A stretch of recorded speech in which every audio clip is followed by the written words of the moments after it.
I gotta leave early, so. Okay, so let's just start with these maps that we put together. The whole purpose of this scope of mapping and GIS work was just kind of give you an idea of the criteria that are in the proposal at the moment, and how that, what that kind of means for the town and the areas that may or may not be viable for solar. So on the first map that you're looking at, which is called view shed comparison, actually this is going to, I would expect this to be useful for you for just in general terms. But what this gives you is, if you're this shows you your entire view shed from Owasco Lake. So what we did was kind of did 3 center lines. So anything that you see in green is what can be seen from the east side of the lake. Anything that you see in yellow adds what you can see from the center of the lake.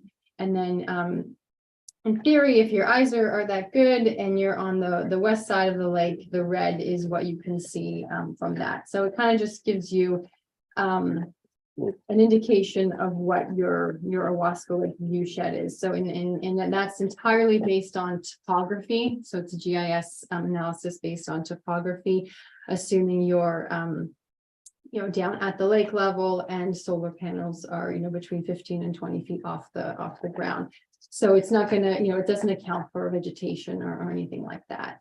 And just to flip the page, the page that's stapled to that, that gives you an idea, because we did sort of have that conversation of, well, doesn't our steep slopes law sort of protect us from, because most of the adjacent land to the lake is going to be steep slopes. So this is just the steep slopes in pink overlaid on top of the view shed. So you can see that it gives you some similar coverage, but at the north end of the lake, where you see all that green, there's a significant area that's not steep slopes, that is part of the Owasco Lake view shed. And then there's significant extensive steep slopes that are obviously beyond and outside of the view shed. So that kind of gives you the way the language, the proposed language is written in the proposed draft law. It states that we haven't said thou shalt not have any solar panels in the Owasco Lake view shed. It says that visibility analysis must consider the view from the lake, and the view from the lake must be protected.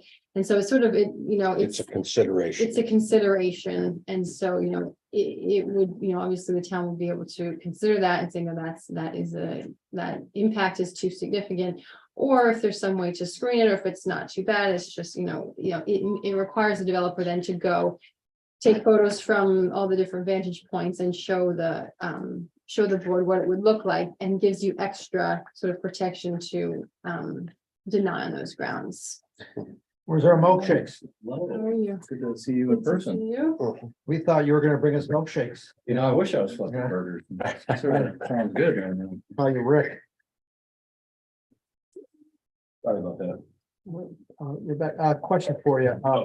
So if a person came in, but developer would then be required to do the view shed analysis and meet our concern based on the current proposed regulations. Right, so they would need to, and this is, it's good, it's general practice. So any solar project that we would review, we would always ask for the developer to provide a visual analysis. It's recommended by the DEC, and it's best practice. And so they would take photos from different vantage points, but usually those photos are from adjacent roadways or adjacent residential buildings. And so this sort of just adds a further consideration of a particular view shed that's of importance to take. So we have it in our code that Lakeview view shed is a criteria in our. Here, I got Rick here.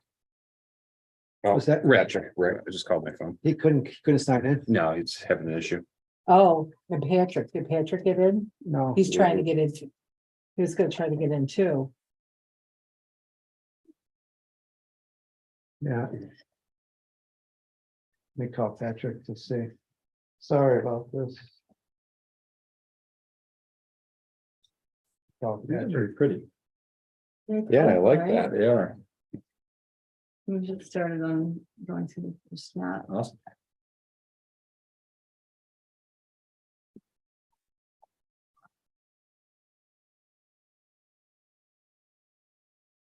I'm gonna see if I can get in and see if it's. The host has another meeting in Hey, did you try progress. getting in or no? The host has another meeting in progress, must be, Yeah, so it's going to a different one. maybe it's going to a different, yeah, maybe, maybe it's a different, hang on, okay, If he opens Zoom up and puts in the webinar ID to join. okay, here, open up your browser and we'll give you the link. The webinar ID. So go to Zoom, I'll give you we don't have it password protected, right? No. Okay. Yeah. I see it. So maybe we didn't have to add a new one, maybe we could just, It would have started next week's meeting Early. early. Yeah. I would have thrown everything off. I should reuse that copy bill. go to Zoom, it says webinar ID. Oh, I could have put it down right now. I should have added it. I could have added it right from here. I did. The solar people, they might not be able to get on, oh well. We made best effort, There's nothing for them here anyway. They can, we'll send it to them, they can watch it later. It's on YouTube right now. after we rip It's it it's apart, live on, add it's add 1,000 more People pages to watch it. it, yeah. it's live on YouTube, so they went to our channel, they can find it. Oh, they're hearing me.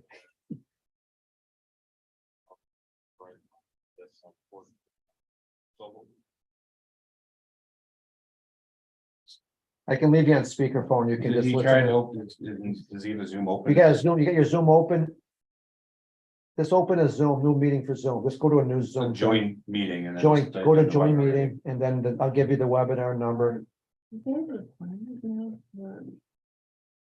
in open meetings law, it has to be public for this to come here, but does it have to be provided virtually?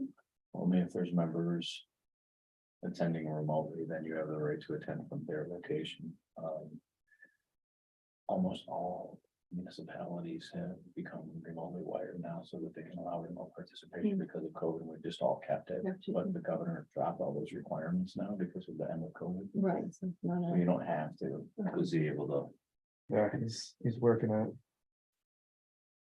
that's the best thing that came out of COVID is remote attendance, you know, Yeah, it's a no brainer.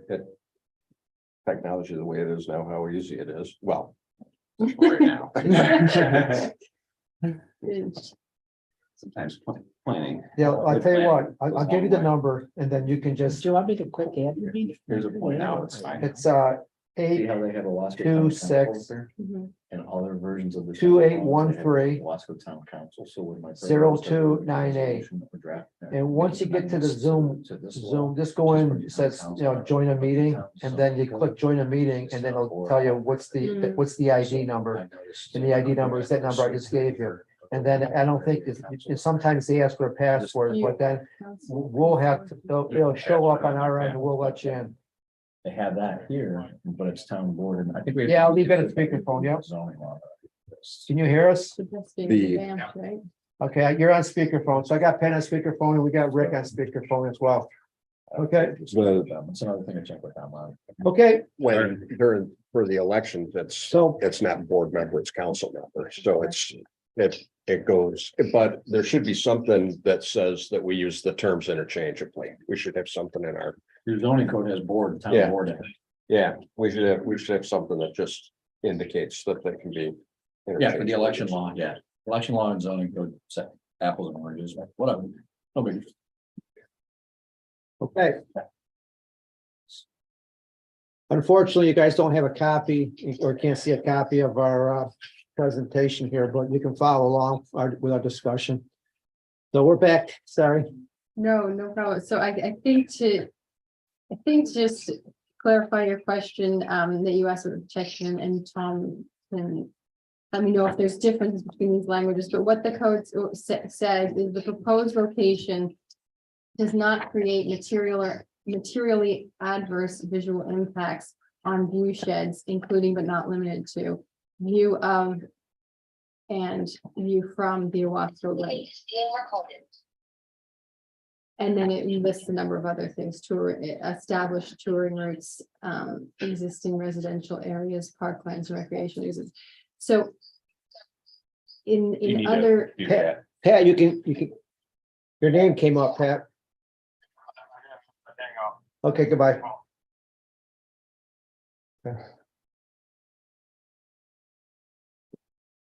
So I would assume that when they're going through the approval process, the zoning board would make a finding, you know, that they've looked at the view shed requirements and it, you know, if they would say that, you know, it didn't have an adverse effect on right, the and the view shed. right, or if they found that it did Mhm. have an adverse effect, they would deny it.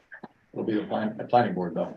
Oh, plant, that's right. And not only that, you guys, like your resolutions, when you decide to change the zoning for a solar overlay district, you're gonna have a whole due diligence checklist of things that you'll have to say that they've met, the criteria that they've met. It's a double prong, application. And so this map will then help when it comes time to that review to say, oh, you know, yes, you know, you are in the view shed and you should you know, be choosing Owasco Lake as one of your vantage points.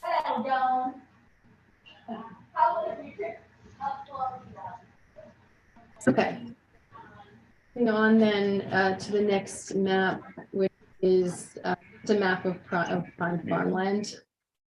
So this is probably nothing, you know, not necessarily new to this group, but this map is showing the sort of the three different definitions of prime farmland. So we have prime farmland if drained, and farmland of statewide importance. And I just included the second page for everyone's reference if they're interested in kind of what the difference is between those different classifications of farmland. But it really just, and then I've included the wetlands on there as well. So, you know, you can, you know, the entire town almost is has some sort of farmland around it, with the exception of a few small locations. So really just to give you an idea of the extent of prime farmland in the town. So the way that the code has been written at the moment, it states that the use avoids installation on agricultural lands to encourage the preservation of prime farm soils, and it sort of prioritizes, it lists sort of a hierarchy. So the preference obviously would be not prime farmlands, then non-active farmlands or prime farmlands if drained, non-active farmlands that are statewide importance, and then obviously the bottom would be active farmlands, which is what you want to protect, have the most protection for. So that is something that I actually haven't seen in a lot of laws, but or any laws from my experience, not to say that it doesn't exist, but that sort of hierarchy of giving more sort of teeth to having the developer actually take a look at the parcel and say, okay, how can we avoid active or prime soils? So where's that list of hierarchy that you? So it's on page 17. Yep.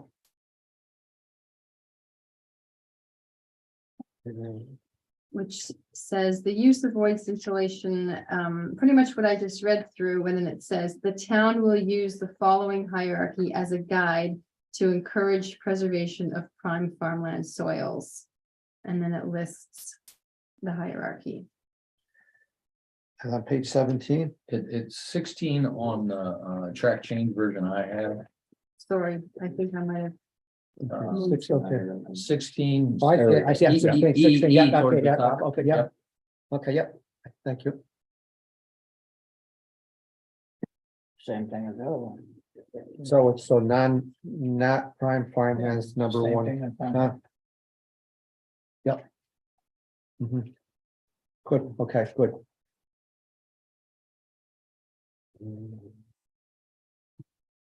Yeah, so it's this, it is, what I just did was kind of, this was just to give you a snapshot of what we, the criteria that we use to create this map. Yep. So it will mirror what's in the code, except I didn't put all the words, just to kind of Yep. give you a snapshot Perfect, there. yep. Okay, So then, moving to the larger 11 by 17 map that has the text stapled to it. So the text just, kind of, as I said, has, a list of all the criteria we used to develop the map. The items in bold, that you see in the text are the parameters that we, really looked into in the GIS analysis. And so on the map, you can see the elements that we've just discussed. So the prime farm soils, wetlands, and the viewshed from Owasco Lake, those are all on there, all overlaid together. And then also we've included we could only find it, and this is something I was hoping that you could verify, but we couldn't find that one substation based on Which one? There's two. There'd be one from the city side or off the Swift Street, which would be right around here, and then that's Striker Ave. okay, so I'm missing one on here. There would be a secondary radius zone because it would cross over from the city side. It would be within this, I'm assuming is a half-mile buffer. Is what it reads as. So yeah, that would, yeah, that would be Swift Street. Smith Street. That's Swift Ave, Street. So extension, isn't it? Street. Is it Extensions on our side. Swift Street is on the the city other side.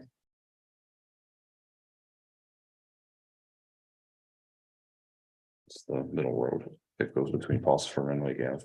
so that's, yeah. Not funny. That's up and down. True. Troop Ave, yeah, be on a corner Troop and Swift. So, while we're talking about the substation and that clause, I know it's a clause that, that Tom has seen. Is it, I'm not sure which municipality it was from, but I guess my comment around including that is just that, I think it just, you can see in the town, there's a lot of restrictions when it comes to steep slopes and the view sheds and prime soils.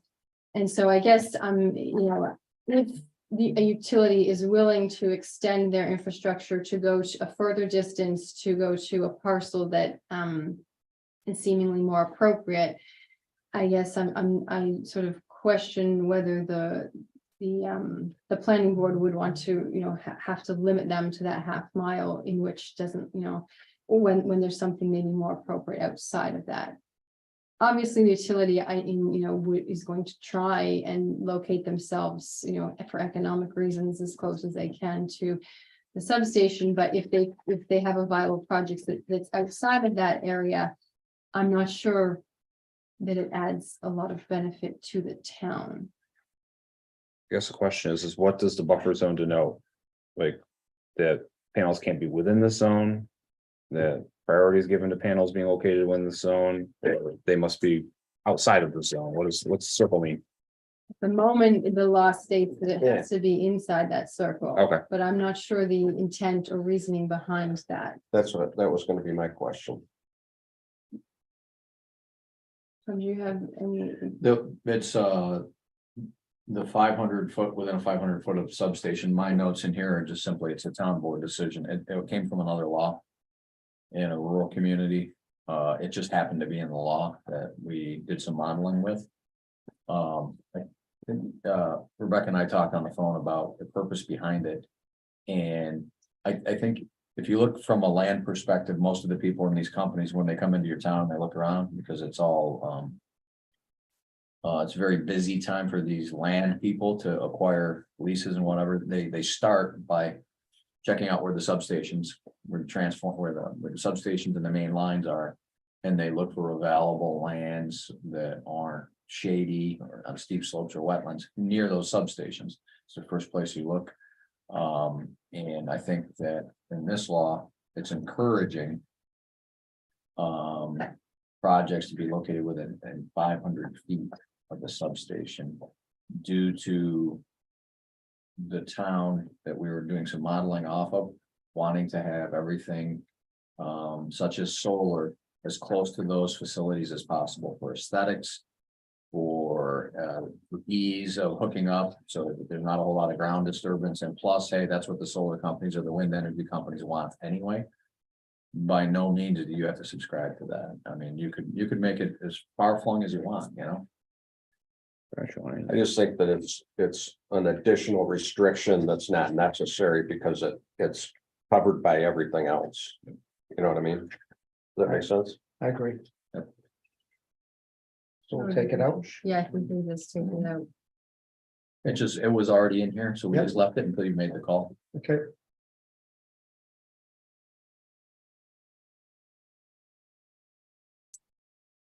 So if there's no other questions on that map, then the final map is presenting, kind of taking all the criteria and, looking at a subject parcel to see how it all, what it all means in terms of, looking at a subject parcel. So it shows you, okay, if I have my parcel, what does that mean for setbacks? At the moment, the setbacks listed are, I think it's 100 feet setback from front side and backyard setbacks, with the exception of adjacent to a residential parcel, in which case the setback is 500 feet. So the gray hatching on the map is showing the setbacks. Mhm. I guess the wording. Let's see the wording. So tier 3 solar energy systems must not be located within 100 feet of the edge of the front side or rear limits of the parcel, and must be set back 500 feet from the boundary lines of all residential properties. In assessing this, our GIS specialist sort of went to the map and tried to look at, because this is all the ag residential district. So, to say it's a residential property versus, I mean, every ag property that has a house on it is sort of is it a residential property? So I don't know if there's a better, I've seen, I don't know if there's a better way to word that, so there's no discrepancy between what a residential property is. But what we've done at the moment is just looked at the parcels, and the ones that appeared to be have a residential use. We've put a 500-foot setback. And actually, he's put a 500-foot setback from the corner of the lot, which is why you see it's a curved shape as opposed to 500 foot from the frontage, which would then form like a straight line. I probably would have done it with a straight line, but he was asking, oh, but it's 500 feet from the corner of that parcel. So those are probably maybe questions for you, Tom, as to, whether there's any way to clean up the language so that it's, because in some of the ones that I've seen, it's 500 feet from a residential structure, and that's quite obvious. Well, this board made the decision to try to extend the buffer a little bit at one of our meetings some time ago. Is it, if the GIS analysis is then, hey, the buffer's creating undue restrictions and there's really nothing available, you can squeeze that distance down from 500 to something else. Go to 250, 200, whatever, or as Rebecca said, 500 from the structure. And as far as the residential lots, it all depends upon whether we're talking about how it's coded by the assessor as residential, or whether currently residential use, such as having a primary residence on it. But that's easy, we can fix that language if we need to. I just assume go with the property line, that way adds a little bit more buffer, and I don't mind the curve line. curve line, so.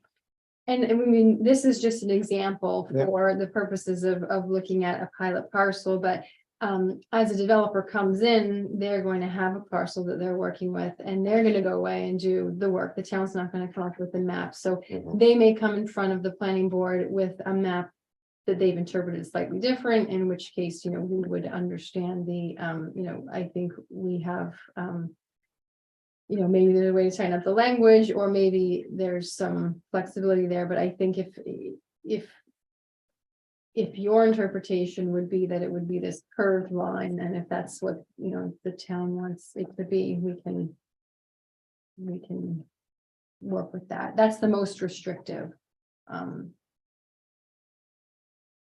And then I don't know if if it warrants adding language, unless otherwise waived by the town board, or something to provide a flexibility if, in which this is a case I've seen actually, is where towns have a really wide buffer from residential, then that setbacks becomes the driving force, because once they've put all their setbacks on the parcel, there's, you know, and there's a wetland, that's it, there's nothing left. But, you know, if they could tweak it and come, you know, 100 feet in one direction, they could avoid, you know, steep slopes, or they could avoid impacts to I like wetlands. that, Yeah, you know, town board approval.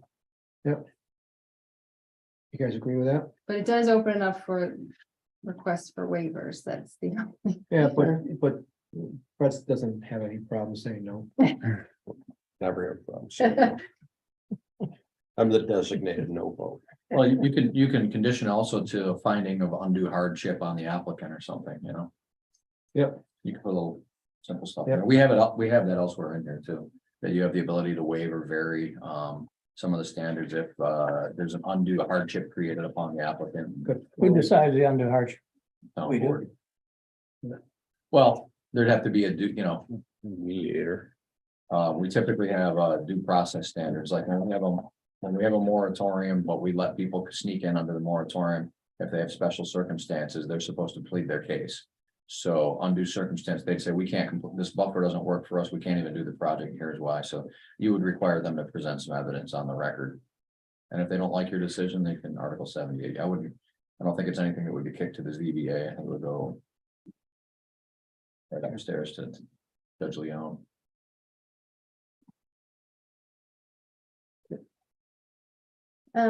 So looking at this piece of parcel where the country club is, looking at all of the different, looking at the legend here, is there any spots on there that would be permissible? Yeah, I mean, because of the Owasco view view shed, shed is The taking whole up, thing. you know, a good chunk of it, so. Now, you have to remember that view shed that is being provided is looking at the entire town. So the sensitivity of that view shed analysis, once you're looking at an individual parcel, will be more refined. So, maybe they would find that when they're just taking their view actually of this parcel with a higher resolution from the lake, is it actually going all the way to this point, or is it pulled back slightly, or because of the vegetation that, once they add vegetation, is it slightly different than this? So we can't answer those questions based on the resolution, but it doesn't, with the steep slopes and the Owasco view shed and the wetland, it doesn't leave much. It leaves too little pockets.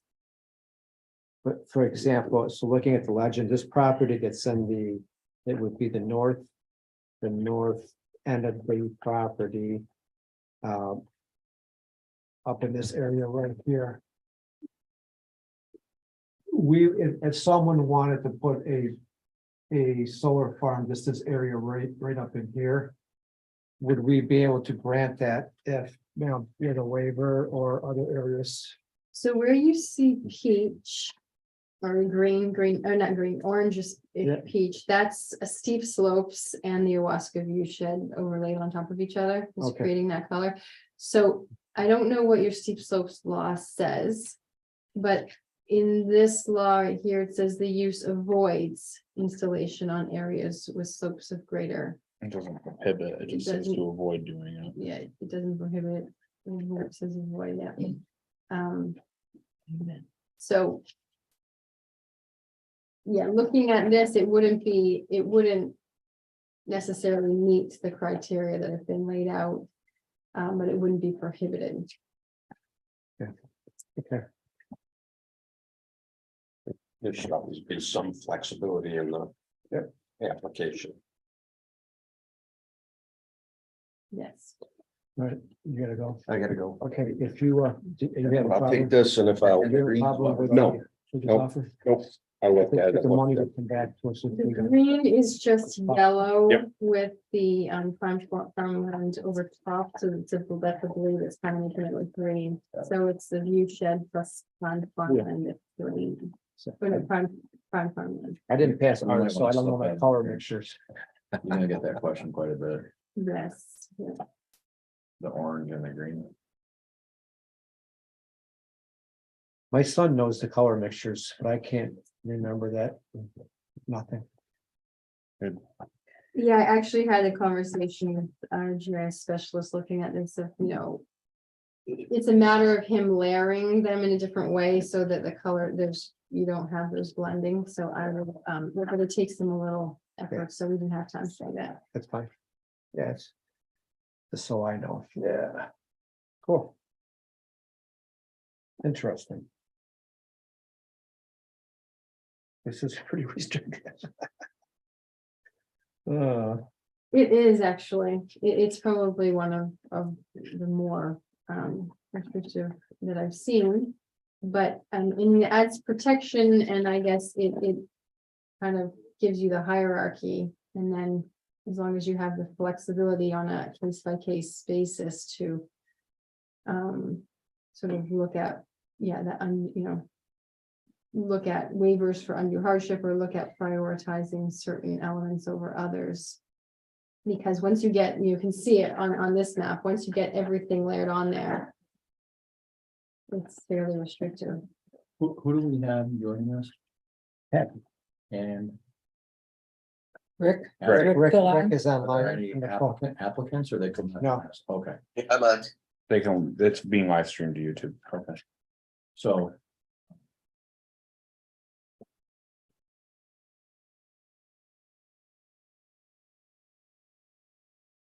So Patrick, you are muted in case you want to talk. You have to unmute yourself.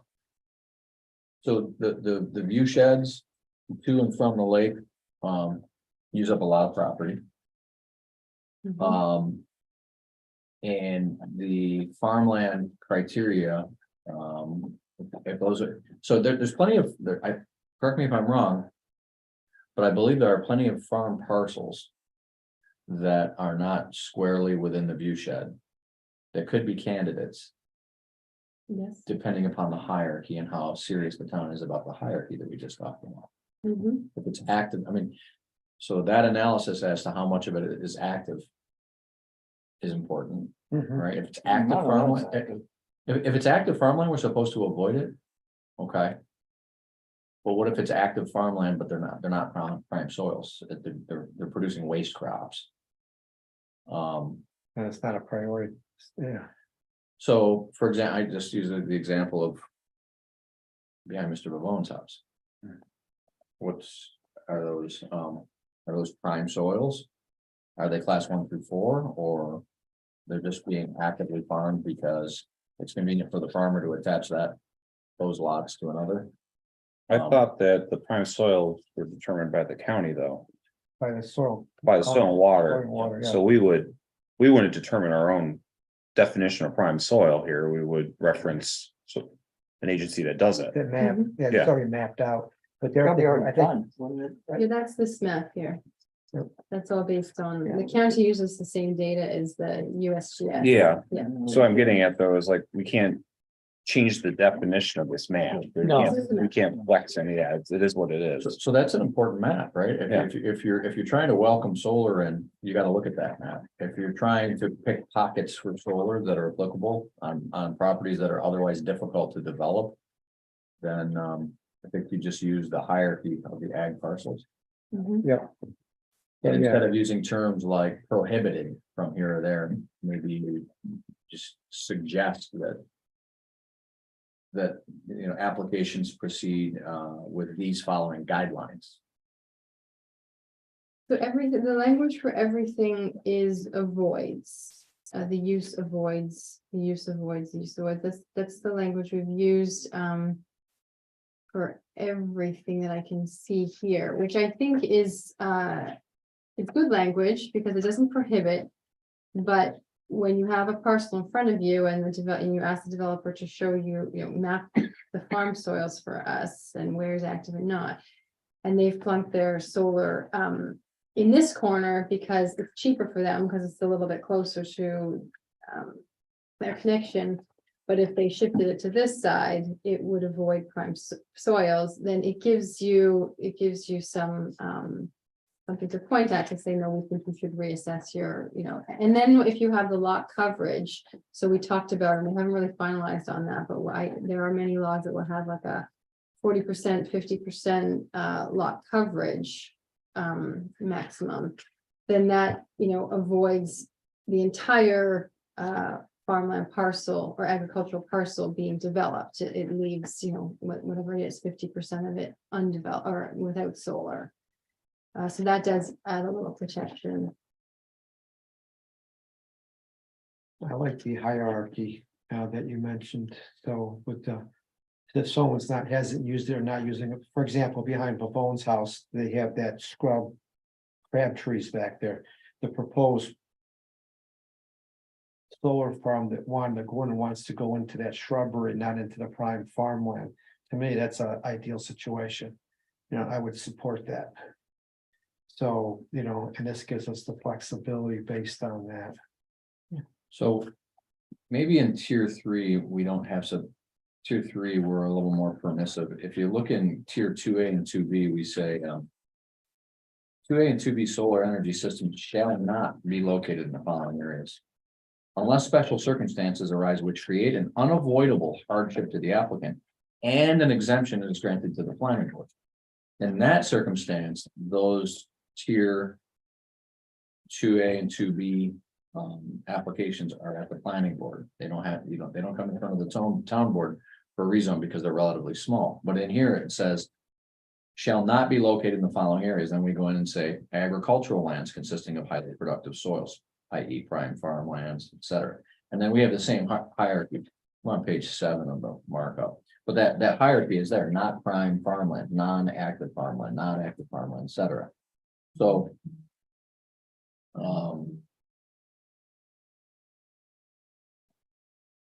maybe we just need to tamp down the restrictive language a bit. That's all, and just so I'll circle shall not on that. We can say something like whenever possible, whenever prudent, and there's other language we can use if you're concerned by that. Yeah, because in the tier 3, we don't have that shall not. We have that it avoids. Right, that's I picked up on that earlier, that it's and 2A and 2B obviously are much smaller.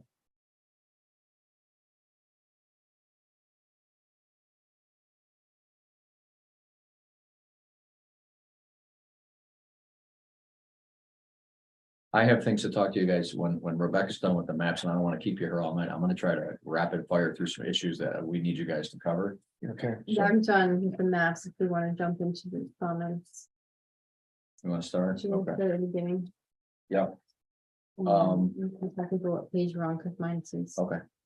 So So page 4 of the markups, if you look at page 4, at the bottom of 4, it says tier 2A. So I'm on the solar law. Oh, by the way, you'll see at the beginning of this local law, we've selected 150-20.6 for your zoning amendment. That's based, and I haven't heard back from general code on this yet, but that's if you look at your code, you go on your website, or you go on general code and take a look at it. 150-20.6 would come right after wind energy conversion systems. It seemed like a natural if we could fit in another section, so we're waiting for general code to chime in on that. But on page 4 at the bottom, solar energy system, it gets into tier A, B, and C. B, I've highlighted that we've got tier 2A and 2B being defined as 4,000 square feet and with an energy capacity of less than 25 kilowatts. And then D, tier 3 solar energy system includes 4,000 square feet or more than 25 megawatts or kilowatts. So the question is, and Rebecca's got a comment box in here. I asked, Rebecca and I were going back and forth with comments. What I wanted to know is how many freaking panels is that? Right, don't you want to know that? Like, what does that mean? 4,000 square feet? How many panels are we talking about? So Rebecca's comment addresses that. 4,000 square feet, we're talking about 65 to 100 panels. That's so This is your small scale threshold. small, if small scale is under 4,000, if it's 3,900, you still could have up to 90 panels. I wouldn't call that small scale. Well, then you guys probably need to look Yeah. at whether it's 2,000 square feet or. And 2,000 is very typical. 2,000 is, Be a normal size for one side of one residential roof or, you know, a garage or whatever. That would make sense. The big houses here, yeah, I they're think not we even had that big. originally upped this to 4,000, maybe because we were, whether it kicked to the planning board or didn't kick, and I think maybe that logic is no longer necessarily relevant with the way we've set it up. So I think if we want to go back to 2,000, that's definitely a typical value to use. That's what other towns are using in their code. I don't see them need to reinvent the wheel with it. I would follow suit with that. Tony, you good? I guess, I don't know enough about it. Yep. Mm, Tom, you okay? Yeah, they're all, I mean, every municipality, it seems like everybody's got something different now, so if 2,000 is comfortable. That's a fair amount of panels for, It's 30 panels, 30 to 40 panels you could have. Yeah. Yeah, I think they can only be on one portion of the building, 50 panels, Yeah. based on half of the 4,000. but that's also taken into consideration. We don't have large flat roof areas and stuff in the town, really. No, These could be on the ground as well. Yeah, Okay, so if you turn to page 6, there's a use table there. Please find forwarding, you got something else about me. Yeah, I'm jumping I will. ahead to highlights and notes here. See that use table? Yep. I added in there tier 3 FOD-S. Floating overlay district, introducing a new term into the town.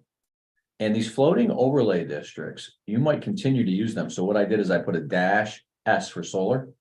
Because you might have floating overlay district, imagine something, right, and do dash whatever for it.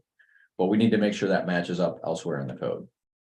So we'll have some more discussions about that, but wanted to bring that to your attention, and then the language underneath the table is some of the requirements. So the floating overlay district between myself, Patrick, Rick, you guys, one of the things we're gonna have to do is go through the zoning code and match up. I mean, you guys are undertaking that larger project with Carrie or David. So it'll be a good discussion with them at some point, but just flagging you on it. Numbering and formatting, we don't have to worry about. So Rebecca probably wants to talk about some of page 7. If you look at bracket 3 where it says lot coverage. yeah, just give me 1 second to see. I'm gonna go back to see how the on farm. So on farm solar. So tier 2B, just to remind everyone, is the on farm solar energy system. And an on farm solar energy system is defined as a solar energy system located on a farm, which is a farm operation, as defined by Ag and Markets Law, which may include one or multiple contiguous or non-contiguous parcels in an agricultural district, which is designed, installed, and operated so that the anticipated annual total amount of electrical energy generated does not exceed more than 110% of the anticipated total consumption by the farm. So tier 2B can be larger than 2,000 square feet, as long as it's, it can be as large as it needs to be, as long as 110% is being used. It does not exceed 110% of what's being used on site. So the theory being that it's being used for farm operations on site. So there's no limitation on its size. And it's recognizing it's for an agricultural use, which is covered under Ag and Markets Law. So I guess my question on 2A3 is whether the town wants to exempt the on-farm from the lot coverage requirements. So if the lot coverage requirements are, for example, 10% in the AR district for a single family. Would the on-farm use be restricted to 10%? Or would you want to waive that? Recognizing that it could be larger to supply them with 110%. This is kind of unrelated, but just got me thinking because there's other means farms can generate power for themselves. Do we have anything in code required regarding digesters? That's the Public Service Commission. Okay, If they're gonna be, well, it depends. If it's an on-farm methane digester, it's Ag and Markets okay. and DEC. If they're producing it to inject it in a pipeline, it becomes, you have to get approval through the Public Service Commission. So say it's for on-farm use only, do towns typically have codes regulating those or no? Yeah, I'm- okay. Yeah, I'm doing one right now, and well, the town doesn't really have any codes on it, but it's regulated through, they had to bring the application in front of the PSC. Mhm. And then they come back and comply with local zoning if applicable, but if it's on farm, the only thing that the towns ever get involved in is if it's crossing a town right away or a town Okay. road. Just was wondering, that's all. It doesn't hurt, like, as you guys work with David and, you know, to talk about new energy sources, methane digesters and what have you, because if you're gonna be working on, I'm sure there's a section that they can put in there. Well, I'm just saying, if we did, then we should really reference what that would be. But if we don't, then it's. Nope. We can move on. Patrick, you agree? Yes, I agree. Thank you. He's actually involved with me on one right now where. Oh, yeah, The town's not in play. It's just not in play. It's right. interest other than holding a, security. For decommissioning. That's it. I would just check and see if you're still paying attention. Ben. Wake up over there. Okay, well, I was muted. I know, we did it on purpose. Yeah, yeah, your grandkids in the background.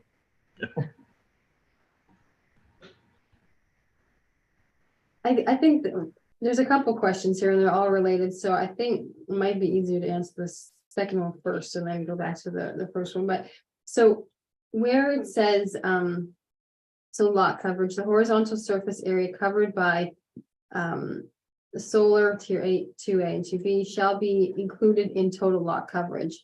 And when combined with the coverage of other structures, the total area shall not exceed the maximum lot coverage as permitted in the underlying zoning district for the principal permitted use. So, for example, in the AR, single family is up to 10%, but for a private school, the lot coverage is up to 50%. So I just wanted to make sure that we wanted to reference the underlying zoning district as opposed to just having a lot coverage for solar. Probably doesn't make sense for 2B, right? We know that Yeah, on farm. well, lot coverage for 2A is going to be a moot point if it's limited to 2,000 square feet. Yeah. So we're really talking about 2B, which is the on-farm. Our I guess. farmers, yeah, you can't regulate that anyways, right? Plus, I mean, when would on farm location not be in an agricultural area? I mean. Thinking the town itself, like, just reference private schools, I don't believe we have any. And a farm wouldn't be a private school, so. We have a Mennonite school by Dutch Hollow. What's that in? Or assessor, what is it assessed as? Is it agricultural? Or, Out there, probably, yeah. Yeah. Wow. Where is that Mennonite for? A Mennonite church? Is that a school? There's yeah, they have instruction right there between Dutch Hollow and Twin Birch. oh, that's in Skinny House. Which side of the road? So it's out Oh, is there. that? Yeah. Yeah, that's Skinny House. Well, Dutch House is Owasco, but across the road, that's It's on the Dutch Hollow side. It's in the The grass country club. before you start climbing the hill. on the right side on the right side of the road. Dutch House on the left, so it's on the east Yeah, side of the but lake. It's on the left. On the left, that's where that's where the housing is, right? Where they hit the Mennonite housing, not how that not Mennonite, it's the migrant housing. Migrant, yeah. we're talking about Benson Road. Yeah. Yeah, that, Migrant, that's the skinny. migrant housing's on the left. I don't know, I didn't know there was a school there, so that's why, They were having instruction there for some time. oh, really? I don't know if they're zoned for it or not. But maybe they're not doing it anymore during COVID, but Yeah. Well, I I'm guess- thinking that the lot coverage is not relevant for the 2A, 2B, because 2A is limited to 2,000. And 2B is the on-farm, and I don't know that you'd want to regulate on-farm to restrict them to 10% coverage. No, it doesn't make any. They probably wouldn't need it anyways, 'cause Yeah. it's a Yeah. farm, you know, so. Yeah, no, I don't see the So need maybe we for- don't need a lot coverage for 2A, 2B. because they can't, going back to not to exceed 110%, it's gonna be limiting in its own factor, That's what limits Yeah. it, is 110% use. so they I mean, can't, it they couldn't could- put 1,000 panels out there because they would mostly reasonably would exceed the needs of the farm operation, I would think. so the 2A is not permitted in the R zone, L zone, PDDs. It's only permitted with special use permit in AR. Mhm. That's right. That wouldn't make it, Um, I'll go whatever you think. the 2B special use permit in the AR, so it's the same thing for 2A and 2B. You can only place, according to this chart, you can only place 2A or 2B in an AR zone property. That According to the way this is drafted. Special use permit, tier, no permit, no, not permitted, not. Tier 1 is yeah. permitted in every zone. Tier 2A and 2B aren't. 2B are not, that's correct.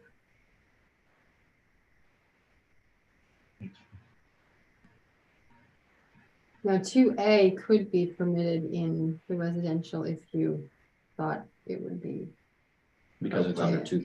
250 under 2,000, if there was, I don't know, minimum acreage. if there was that was, yeah, was big enough in a residential area to have it in the, not in the front yard. The Tier 1 permitted in all zones, so say somebody on a residential property wanted to put this, they have 10 acres in their primary residence. We're saying is you can have up to, you can have anything under 2,000 square feet, yeah. But you got the setbacks to worry about too. Well, right now we're saying that on the build, on top of the building, you Yeah. can put it anywhere. Yeah, there's a setback. But if it's Underground. less than 2,000, but it's on the ground, it can only be an AR. I don't know if we wanted it to be that restrictive or, Why would we ban or not allow in a residential area, if, someone that wants to put 5 panels behind their house? As long as they meet all the other requirements. Yeah, I agree. Just looking at, looking to, I wouldn't want to look at it. I wouldn't want to look at it either, Well, I'm just saying yeah. is. To what are we, So you've got these districts, you've got the Lakeshore District, and you've got these view sheds that come into play too, and you got all these competing pieces. So if you take you have different neighborhoods, you take something, it's just case by case. Yeah, then none of the avenues would qualify for any of they're this, too small. Of Too small. property, Yeah. Beyond building. except for a rough top. which we have already. Yeah. Yep, they'd be on building. I So mean, it's entirely up to you if you want to restrict them. If you want to limit it to just on top of the building in residential district, That was the discussion previously, but you're obviously. I think that's reasonable. I mean, we've Yeah. already been allowing it to begin with. yeah, just leave it rough top. Yeah. only on rooftop. Oh, but it can be rooftop, primary or accessory structures, I believe. Yep. Yes, yeah. Okay. Okay, so then we can, I think, Tom, we can just take out item 3. Yeah. For Okay. 2A and 2B. Yes. So.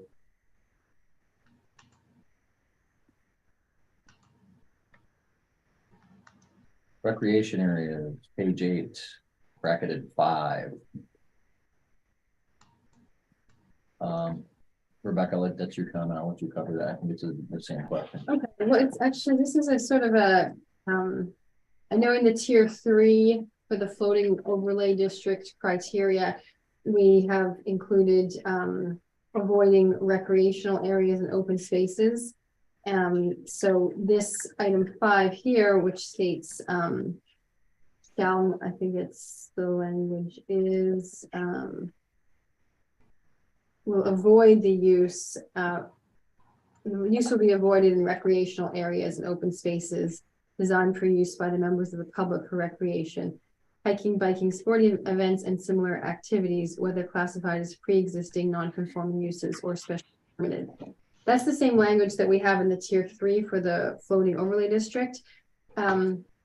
But I don't know that if you want to include it in the tier 2A and 2B in such as so far as if you have a park where you want to have you know, some panels on the ground smaller than 2,000 square feet, or some other open recreational area, I mean, adjacent to a trailhead where you have a power need. I'm just not sure if you wanted that restriction placed in the 2A and 2B or just in the tier 3. I was thinking you have 3 golf courses, you have Everest, and you have multiple other recreational opportunities throughout the town. And as Rebecca said, maybe, I don't know. What would your residents think? They want to keep those areas pristine? That's sort of where the language ended up in here, why it's like that. But that's a town board call. Now, I don't think they want solar panels back here at the playground area, you know. Well, I'm just thinking you've already given special use permit, it's already going, the property is being used beyond what it would be generally allowed for anyways, and then you're saying on top of that, you can now do this, including creating power on the ground or We're whatever. eliminating that, Yeah. by doing this. Yeah, it's what we want. I would say that it'd be the correct thing to be do is to limit it to what a special use permit of the area is. So 2A and 2B are for ground mounted. Let's Yeah. just take an example of Everest. Everest needed some power in their main, the lodge, you go on building. Yeah. It could be on Same building, thing for a clubhouse, and I guess, accessory structures. I think, If the building allows for it, some buildings would need Bracing. structural, Yeah, so they may engineering not, they may done on it, not yeah. be able to put solar onto an older building, in which case they may want to put it next to a building or in some other unobtrusive location on the parcel. But Well, in that case, then, so this is a big recreational space, then the town could probably negotiate with the applicant and say, if you built an accessory structure. You don't have to break the bank, but if you built an accessory structure to park your tractors or whatever in there. And you had it correctly engineered with the bracing at the roof, you could power your whole thing over there rather than doing it haphazardly, whatever you're concerned about, you know? So I mean, there's a way to get there. yeah, and maybe because we're changing the language to not say shall, to say avoids, maybe that leaves some room for avoiding if possible, or allowing it if it absolutely makes sense and it's fully screened. And I think so. And with a code like that, where there's permissive language, you get worried that all these applicants are gonna flood in here and bother us all the time, because there's so much, you know, negotiating, there's so much, everything's permissive. What my experience is that the supervisor and the code enforcement officer will have a pre-application meeting with an applicant, and if things aren't headed in the right direction, they'll tell them early on that don't waste your time with that application here. It's probably not gonna work, and 9 times out of 10, folks, they don't bother you. So I know from my perspective, it is a worry when you take out that shall not and that mandatory, that the prohibition kind of language, because you're trying to protect certain areas of town, but as long as, Get the last word anyway. Right, we have the last word anyway. well, it's easier when you have shall in Yeah. here. Legally, it's easier because your last word could be challenged up at the next level, right? You have to be you have to make reasoned determinations. You can't be arbitrary. But I like I said, my experience is that in the scenes, most applicants, when something comes into town that really doesn't fit in town, if there's a conversation between the supervisor and the codes office and them, on a courteous basis, 9 times out of 10, it works and they go away. That 1 time out of 10 where it doesn't, it's just somebody that's going to ramrod something in your town, and all bets are off at that point anyway. So there's just nothing you can do about that. So what did we conclude on that? We're just gonna sort of let it roll on the recreation areas, the way it's drafted. Yeah, which doesn't allow Doesn't allow, yeah. it. Yeah. Yeah. That's, I Yeah, support that. we're trying to keep those pristine as possible. Yep. Yeah. Not for commercial purposes. Yep. What about page, let's see. Page 11, special use permit. Oh, page 11, there's a quick note from Rebecca. Tier And 2A. that's actually from Kerry of the Order. county. Mhm. Tier 2A or 2B solar energy system installed on a non-conforming property. It's non-conforming because it violates, frontage requirements or, side setback, whatever. Special use permit must be obtained for the proposed installation. They're required for everything already, so Carrie's suggestion is just get rid of it, so looks like we can. Okay. Fast forwarding. Several pages. So you were talking earlier about findings required for, was 15? So, yes, it's probably worth pointing out that this is the new, Which this is one? the new law, right? We've entered into the tier 3 now, Oh, yeah. haven't we? Yeah, 150.6 districts enumerated. So for general code purposes and for your code purposes with this table of contents, if you go on page 13, I think Rebecca's slowing us down on. Sorry. No, slowing us down in a good way, pointing out. Good, no, it's all good. Page 13, you see 150-6? Yep. Okay. So those are your districts. I just added floating overlay district -S.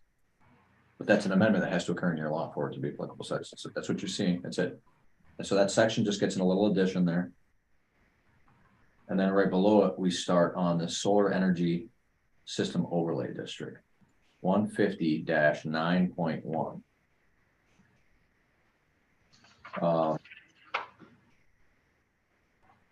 What I did is, if you look at your table of contents on general code, 250-9.1 is a reserved section. You guys reserved it, or general code reserved it for future use. So I just popped that in there. Yep. But let's see what they might come back and want to reorder, who knows? Yep. So that's where we're at, 150.9.1 solar energy overlay district. The concept of an overlay district is Ed and I've spent on, and the rest of you probably in a little bit, is that when you have a tier 3 project, which is 25 kilowatts or greater, the town, and they have to start at the town board. They have to go through the criteria to select certain areas of town where everything seems to fit for a larger solar farm project. And then they have to change the zoning of that parcel. They pick 40 acres. They come into the town board, not the planning board, not the ZBA, the town board, legislative body. They bring an application to rezone. The town board, city council, village boards typically have carte blanche on rezoning applications. Say somebody wanted to put an art conservators as your town, and you had to change your zoning. Carte blanche. There's no requirement that you change your zoning. Similar here, you have some other rationale and criteria you should be mindful of, but at the end of the day, it's your call on whether or not you're rezoning. And I think that's what we talked about is the beauty of this. And I'm gonna tell you guys now. I want to say this. I want to. Ricky his ears will perk up on this one. This solar overlay district is new. It's only being used in one other community in New York State I'm aware of. It's a unique animal. I think it's going to get picked up on. I've discussed it with other attorneys. I've discussed it with the Department of State. I've had a long conversation with Steve Lynch in our county planning department, Carrie Terwilliger. It doesn't seem like there's anything that objectionable about it, that you're starting it out at the legislative body, because the buck stops with you guys anyway, right? And then you've got criteria, and you've tried to really think about this in the best interests of your town. You've got a comprehensive plan, and a lot of the language in this law talks about, here's the purpose of this. The whole first page, you can see we're trying to balance affordable renewable energy with all these other concerns we have here in Owasco. When the courts see that, so what I'm getting at is this hasn't been tested in the courts yet. It's new. So it's a risk in some respects. I'm probably gonna throw this into a Senate as well, this concept. And I think it's worthwhile because there's a lot of benefits. It's untested, but I haven't seen anything glaring that makes this unconstitutional, unreasonably restrictive.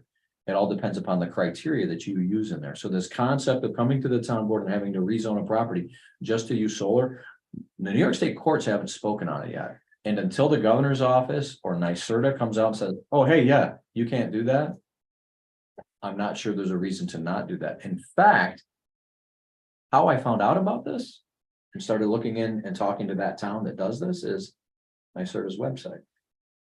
They know it's out there. They have a training thing and they said, hey, by the way, if you want to look at ideas for overlay districts, here it is. Boom. So I'm clicking on NYSERDA's website. It's not like New York doesn't know about it.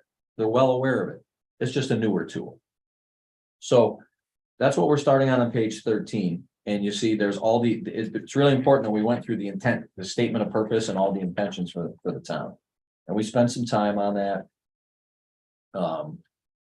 It's subject to seeker. And they're all type 1 projects under seeker. You guys are the lead agency. We're usually the imitators, not the innovator. If you go on page 15, just briefly, I'll point out G1.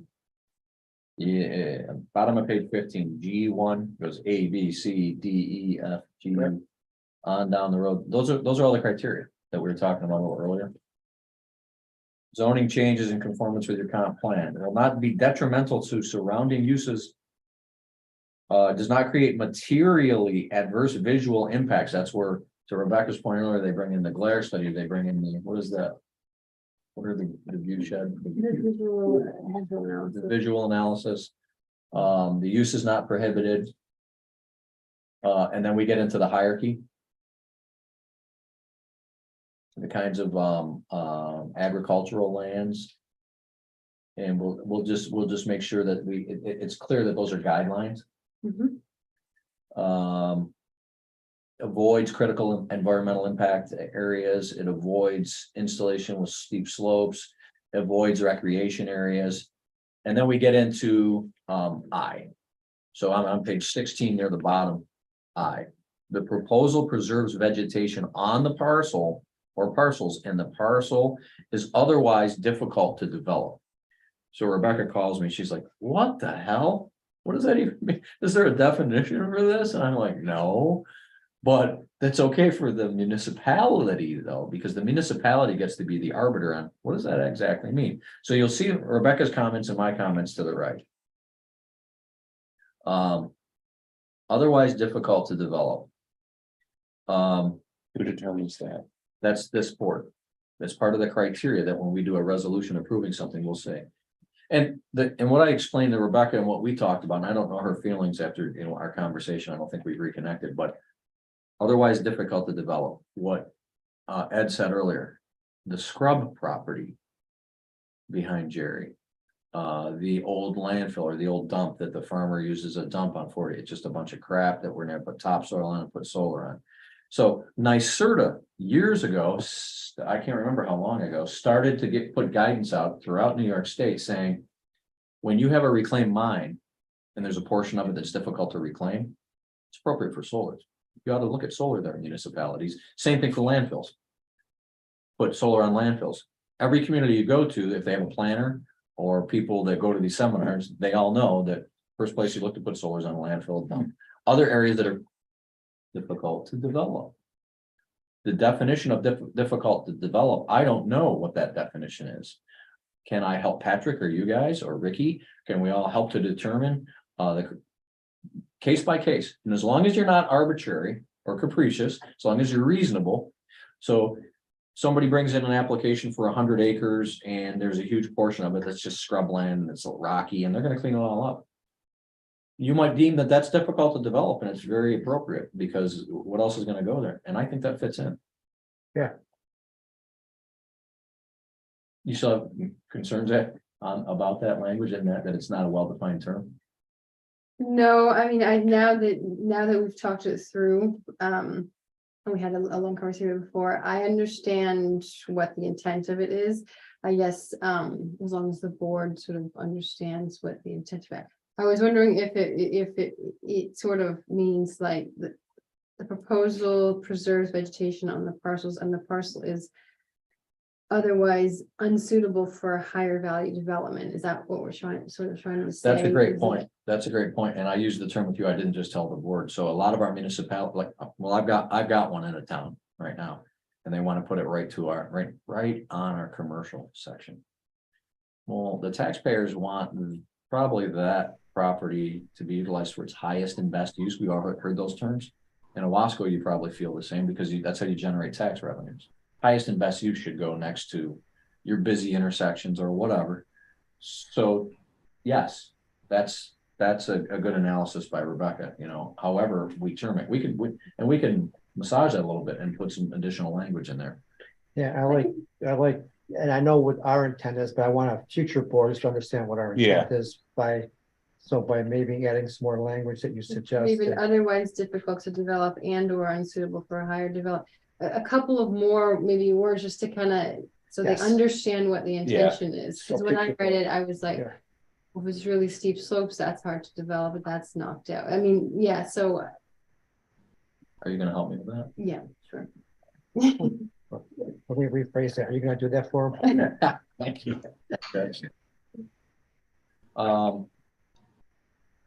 So let's see, okay, here's the huge issue for Patrick.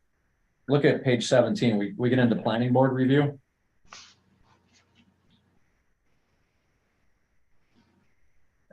So I'm under H1. Application for any tier 3 solar energy system requiring site plan approval shall include site plan, submittal requirements listed in 150. And in addition to the following information, and here's a comment. Special use permit is through the ZBA, by the way, and here we have planning board. So in your code, you have this special use permit procedures under zoning board of appeals. If you go on your code, planning board, zoning board, and it's got duties and things that each board tends to handle. That right there is under planning board. It's all the special use permit procedures and criteria. We got to flip it. So How do we do that? you amend your zoning law. That's in the process, Tom. We're in the process of doing that with the county planning with Dave Nelson, and he's aware that we're going to take that role of special use permit from the zoning board and give it to the planning board. Yep, Patrick, that's perfect. But I'll tell you this, we want these zoning revisions on solar to be effective immediately and have our zoning code match up with it right away. So this is where I think that we have to work with David Nelson and put a Band-Aid zoning amendment in place so that as soon as this law is passed, the planning, because all the language in here is that the planning board has to undertake site plan review, special use permit considerations. So we have to have our other sections of our zoning code match up with this. That So we makes have to sense. local law approving the at the same time. So if we do a public hearing next week, we had to do a public hearing of. I don't think you have to do a public hearing next week. As a matter of fact, you're going to be introducing a local law next week, right? Yeah. So typically we wouldn't schedule a public hearing. I know we sent. Oh, I was gonna say. We yeah. sent a notice over because I thought you wanted to do one Yeah. early, and we can always continue it. Yeah. But normally what we do is introduce a local law. We have it sit on your desks for a minimum period of 8 days. And then we schedule a secondary meeting. At that secondary meeting, we open the public hearing for comment. And then after the comment period is over with and you close the public hearing, it can be that meeting or the next meeting. Then you have up to 62 days to vote on the local law, or you can change the law. If you get a lot of good input, people correct things that Rebecca and I didn't spot, you guys didn't spot in the comments. The solar developers might come in and give you it. Normally what happens if there's solar developers in your community already knocking at the door, this has been my experience. They and their attorneys are going to review the proposed local law and they're going to shred it and give you 1,000 suggestions. And maybe you like a few of them. So at that point, then we amend the local law we already presented and introduced. We reintroduce it. It's a simple process. You can have a special meeting as long as the local law sits on your desk for a minimum period of 8 days. You can trigger a special meeting right after that. And so you can move as quickly as you want to, Or you can just take your time. And I will say that if there's solar developers out there that want to come and bring an application, they would be silly to do so while you're in the throes of updating the law. Why would they bring something under an old law when you're about to update it? And a lot of new laws say, unless you've already obtained all your C of Os and everything and closed out your permits, you have to comply with the new law anyway. So I don't think there's a lot Do of, we have that? we should have that.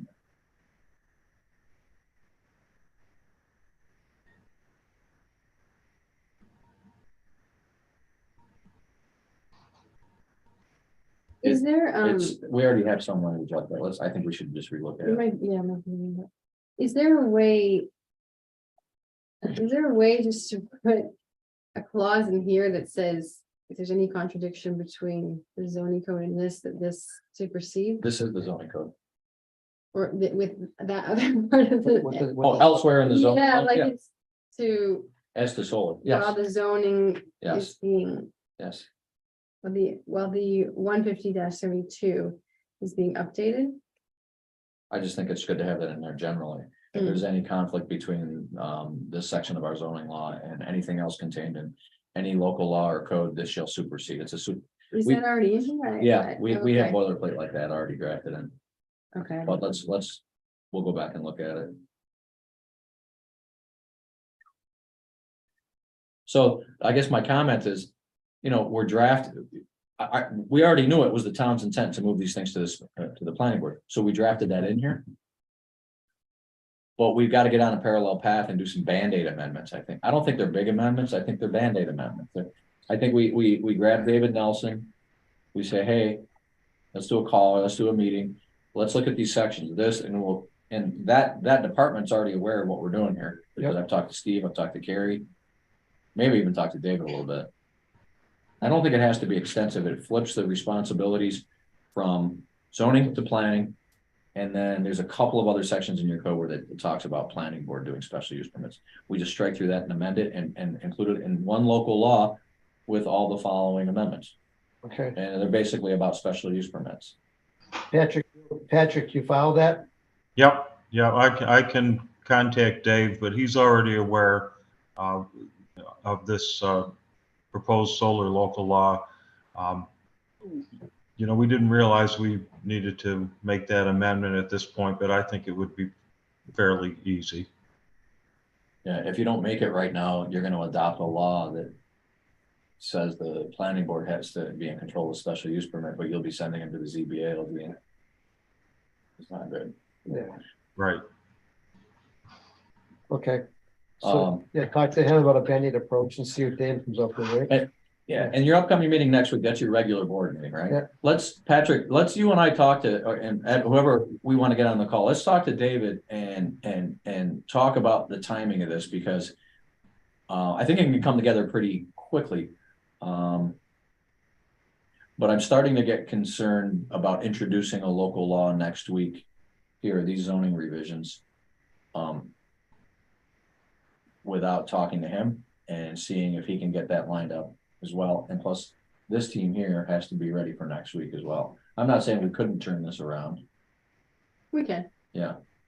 Okay. I So- think unless, well, we haven't got through all the Yeah, pages. so let's finish. Pretty There's not much more. straightforward so far. I think, but I guess what I'm saying is if you felt like you didn't want to introduce it next week, you can introduce it the following meeting. I'm not sure that there's any imminent harm to not having this adopted in the next 30 days, but that's your call, Ed. I would like to try to get it done if we can, Sure. and if introduce it, then we have time to play with it. Okay. So Um, we've been sitting on this for a while. yeah, It's quite a project. So there's some calls we need the town to make. On page 20, standard for planning board review. We already talked about this a little bit. Look at 2A. Proximity to existing substation. Boundary line of a parcel proposed for tier 3 solar must be within half a mile of an existing substation. We're Xing that taking it one. out. Oh, yeah, gone. We Xed it. Yep. Next one, right down there, lot coverage. Following components of a tier 3 solar energy system shall be considered included in the calculations for lot coverage. So there's two comments here. One is in relation to the it's a very similar conversation that we just had for, 2A, but 2B. for 2A and 2B. So it's right now we're referencing the underlying district, so, 10% coverage for single family and up to 50% for a private school. So now we're talking about tier 3, so these are the bigger projects. But remember, tier 3 can only be located And in the AR, Yes. currently, the way it's drafted. Yeah. Go ahead, sorry. But those are permitted, I mean, so for example, a private school, that's a permitted use in an AR district, so there could be, that use could exist, whether it does or not. In which case, we would be saying lot coverage of 50%. Whereas if it's, what if it's just if it's like more likely it's gonna be an agricultural field, but a farmhouse maybe on the property, that would be restricted to 10%, right? That's single family. Restricting to 10% is very restrictive. I don't know that you'd have to have a very large parcel to be able to, Oh my God, what are you watching? Tony, what are you watching? Hey, what are you doing? My fellow Americans, my fellow Americans, Oh dear God. I am not a crook.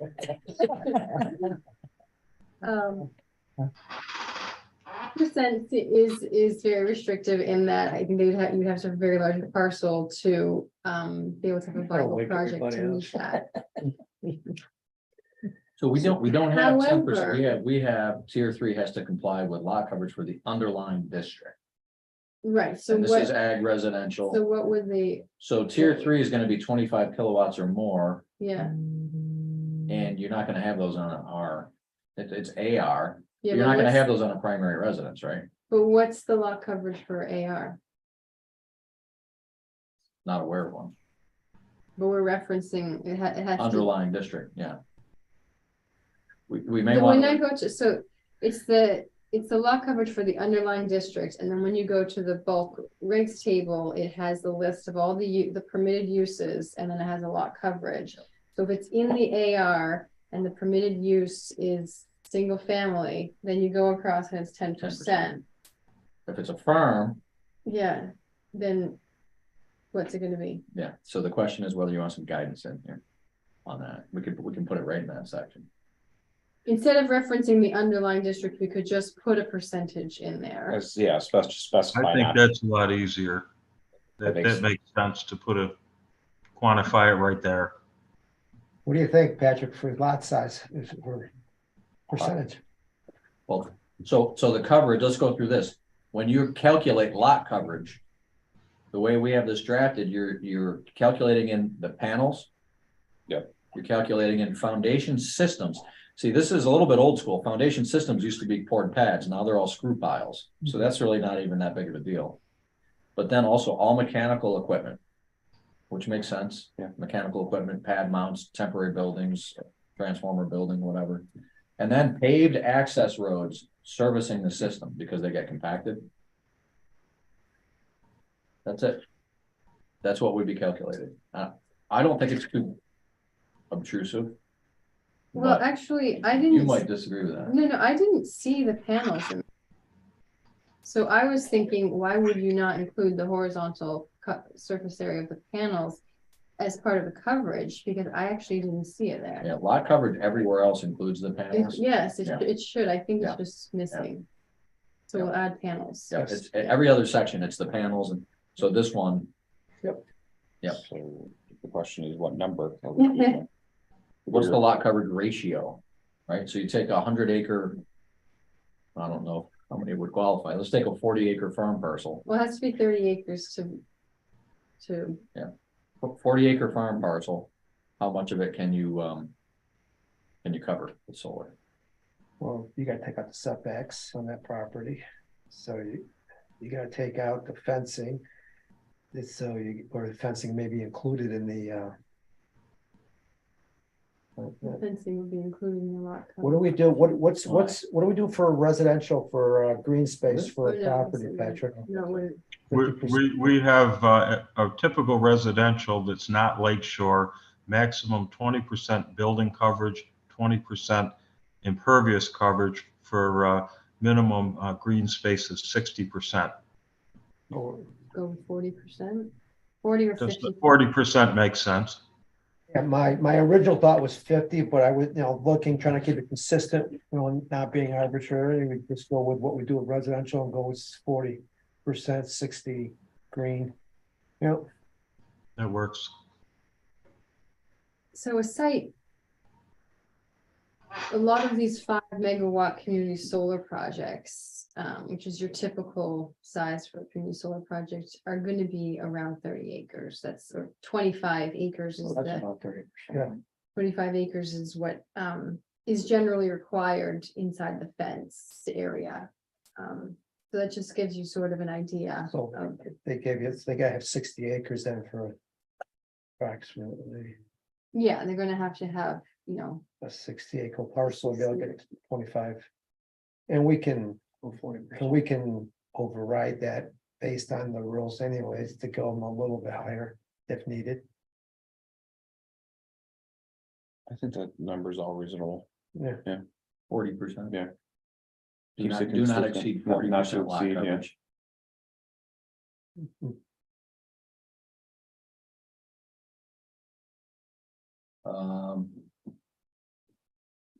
So the same page down lower, we talk about screening and this is planning board stuff, screening and landscaping shall do a bunch of things, and we talk about the town's landscape guide. Shrubs have 6 feet high at the time of planting, plus 2 native supplemental shrubs, all kinds of detail. I have no clue. This is probably a Rebecca section here. Yeah, so this section is, this section comes from language for a community that's very concerned about screening and natural landscaping to kind of prevent that straight line of evergreens that is seen, in most solar panels. So if we don't have to include this, we don't have to be as prescriptive, we don't have to have anything, or we can leave it as is if that's a high priority to the town. So what it says at the moment is, it's just asking for what needs to be shown on the landscape plan, elevations, height, plant species. So that's, nothing special, just telling them what to submit so that the town knows what is proposed. I've recommended taking out, there was a reference to the town's landscape guide. But I'm assuming there's nothing in there that's going to be overly relevant to solar screening. So I think if we're going to keep this detail in here, then I think we should just strike out any reference to the landscape guide. You don't have one anyway, do you? Not many communities adopt them. I mean, Tire did because they wanted to have all certain kind of dogwood or whatever around the. Well, we have a but- tree, Tree board, tree ordinance. we have a but tree It ordinance doesn't, it's an ordinance, we have a tree ordinance that we, that specifies types of types of trees, trees. and it's pretty extensive. Yeah. We The just tree- instituted about a year ago. Ordinance specifies like preferred. Preferred trees in the town. Preferred tree- oh, yeah, and what we their did- uses we of did the it 'cause trees would be. We did that because the gas launching company was coming in and hiring contractors coming in, Just laughing popping everything everything down. out. So we put this tree, when we went to Tree USA, we established a tree board. We did ordinances, we adopt the ordinances, and then we put in working with Walt Aikman. He assisted with all of the, I can send you. This is for new plantings, native species, the kind of Yes, trees you yes, want. yes, Once yeah. you- We should reference that. then. I Yes, think so, but how many trees are included in screening for solar? It's not only shrubbery. not tree. Yeah, Well, based on this, 2 types of evergreen and 2 types of shrubbery. Really specific. And then the town wants Well, let me read what it says at the moment. At the moment, it says the landscape screening shall be comprised of a minimum of 2 native evergreen species grouped in masses at least 6 feet high at the time of planting, plus at least 2 native supplemental shrubs, minimum of 36-inch height at planting. I think we should be Yeah. more generic on this. What about this? The precursor paragraphs? We could just leave it at this. You have to submit a screening and landscape plan to show adequate measures to screen through landscaping, grading, fencing, and other means so that views of solar panels and solar energy equipment shall be minimized as reasonably practical from public roadways and adjacent properties to the extent feasible. And we can add some language in there that the planning board shall have, shall exercise its reasonable discretion in approving said plan. Yes, because they could use the natural, like behind Pavone's house, they could use the natural crab trees as a barrier. I think what this is trying to specify is if I was a developer, I'm going to pick the cheapest possible tree possible. Yeah. And You're gonna to give one put line of- one line of the cheapest tree possible, and this is trying to avoid that Yeah. Well, happening. it's terrible if you go to the outlet mall. Yeah, well, And that, okay, yeah, that- well, 3/4 of them have died. Yeah. So it looks oh, worse. yeah, because it's the cheapest tree possible, so. Yeah, those Evergreen. versus- or yeah. Can we whatever. have in there It's that, terrible, a it's horrible. They 5-year should have been And something. the, and the shrubbery has to be under a 5-year plan, you know, that is in- for I survival rate. I believe that is in. A certain, Cheryl, a right? certain. No more than 20% of existing trees. And then if they're cutting trees down, no. Well, what we do too is we put language in here is sort of that says that anything that dies off has to be promptly replaced and all that. Yeah, yeah, And all that. Yeah. So- when B and L reviews solar plans on behalf of the plan, on behalf of planning boards, the plans come in. They usually have one line of an evergreen space, too far apart and then too straight of a line. And these comments are what always ends up going back, and you go back and forth until you get something that the town likes. I think this is just to sort of give them that upfront guidance of this is what Yeah, we're expecting this. is, Yeah. but it doesn't, if it's not here, you can still get there Yeah. through your site plan review process. But we're Because paying- maybe there's But we're paying instances. you extra hours to review it. That's Um, job security. yeah, exactly. If we eliminate that whole subparagraph 1, just get rid of all the detail and just make sure that Yeah. we say that planning board shall use its reasonable discretion in approving any proposed landscape plan and leave it at that. It gives the planning board some leeway and you trust your planning board to do the right thing. Yeah, but then we're going back. I like the upfront thing, but I Well, let understand. me say this to you.